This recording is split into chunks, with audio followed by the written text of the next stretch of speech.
আজকের এই প্রতিবাদ সমাবেশের সভাপতি উপস্থিত গণ অধিকার পরিষদের কেন্দ্রীয় নেতৃবৃন্দ, বিভিন্ন পর্যায়ের কর্মীবৃন্দ এবং মিডিয়ার বন্ধুরা, আসসালামু আলাইকুম ওয়া রাহমাতুল্লাহ।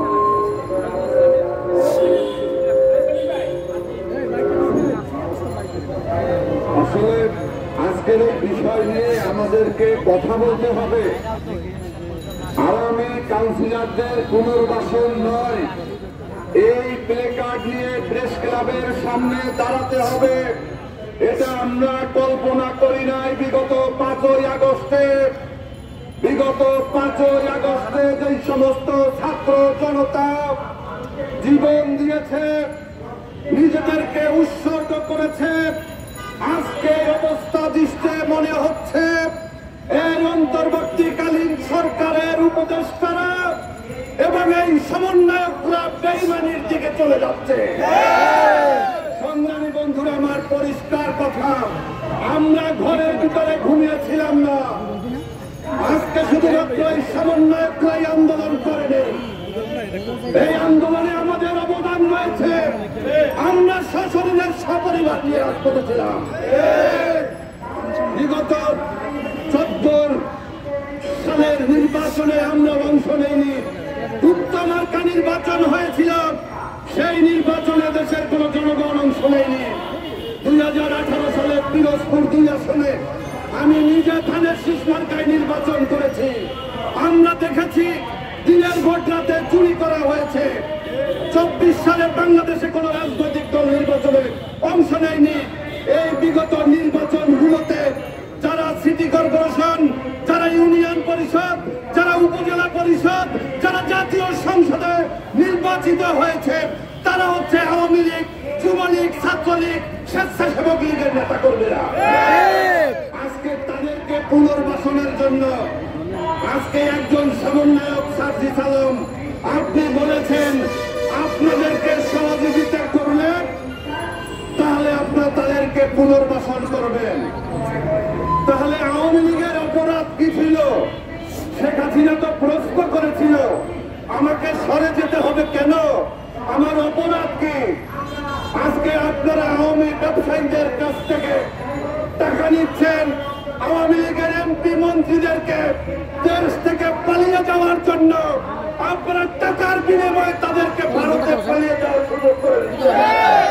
আজকে ক্যান্টনমেন্টের 625 জন আওয়ামী লীগের এমপি মন্ত্রী ভিআইপিরা কিভাবে দেশ ত্যাগ করলো, এই জবাব কেন সেনাবাহিনীর কাছে আপনারা এখন পর্যন্ত দাবি করেননি? সংগ্রামী বন্ধুরা, আমার বক্তব্য দেওয়ার কিছু নাই, বক্তব্য আমরা দিতে পারি। দীর্ঘ 17টি বছরের আন্দোলন সংগ্রামে খুন অপহরণের মধ্য দিয়ে আমাদের তৈরি হয়েছে। আমরা আসমান থেকে 5 দিনের আন্দোলনে নাজিল হই না এই রাজপথে। আজকে যারা আমাদের আন্দোলন সংগ্রামের সাথে বেইমানি করার চেষ্টা করবেন, তিনি উপদেষ্টা হন আর সমন্বয়কারী হন, কাউকে ছাড় দেওয়া হবে না।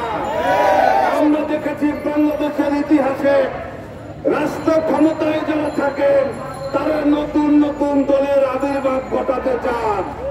আজকে অন্তর্বর্তীকালীন সরকার আমরা দেখছি তারাও নাকি নতুন দল করার জন্য উদ্যোগ নিয়েছেন। আমাদের মনে আছে মঈনুদ্দিন ফখরুদ্দিনরা বাংলাদেশ থেকে জাতীয়তাবাদী শক্তি, ধর্মীয় মূল্যবোধে বিশ্বাসী শক্তিকে বাংলাদেশ থেকে মুছে ফেলার জন্য এই ফেরদৌস কুরাইশি সহ কিছু কুলাঙ্গারদেরকে তারা একত্র করেছিলেন। তারা নাকি প্রধানমন্ত্রী হওয়ার জন্য কোটও সেলাই করেছিলেন, কিন্তু গায়ে দেওয়ার সুযোগ পায় নাই।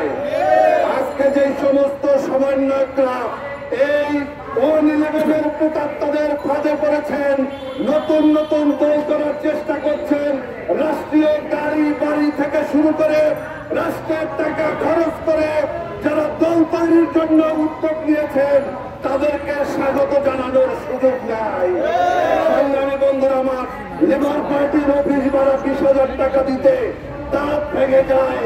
দেখলাম দল তৈরি করার আগে বাংলাদেশের একবার প্রমিনেন্ট একটা বিল্ডিং এর একাধিক ফ্লোরে কিভাবে তারা অফিস করছে, তাদের এই টাকার উৎস কোথায় থেকে আসছে, সমন্বয়করা কিভাবে 45 লক্ষ টাকার গাড়িতে চলছে, তারা সকালে একটা, দুপুরে একটা, বিকেলে আর একটা গাড়িতে কিভাবে চলে, জাতিকে তা বলতে হবে বন্ধুরা। রাজনীতি করবেন, মৌলানা ভাসানের মতো রাজনীতি করেন, আসেন আমাদের জীবনাচার দেখে আমরা স্বাভাবিক জীবনাচারে বিশ্বাস করি। এই এমপি হওয়া, মন্ত্রী হওয়া এটা কোনো রাজনৈতিক কোনো পেশা নয়, এটা কোনো লাভের জায়গা নয়। তারপরেও কেন কোটি কোটি টাকা খরচ করে এমপি হওয়ার জন্য এই শিল্পপতিরা পাগল হয়ে যায়, এইটা বন্ধ করার জন্য আমরা দাবি জানিয়েছিলাম। আমরা নির্বাচনের যে পদ্ধতি, সেই পদ্ধতির আমরা সংস্কার চাই।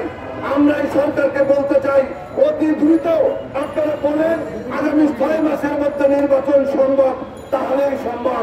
আপনারা যে 2026 সালের কথা বলেছেন, তাতে দেশের মানুষের সন্দেহ, সংশয় রয়েছে।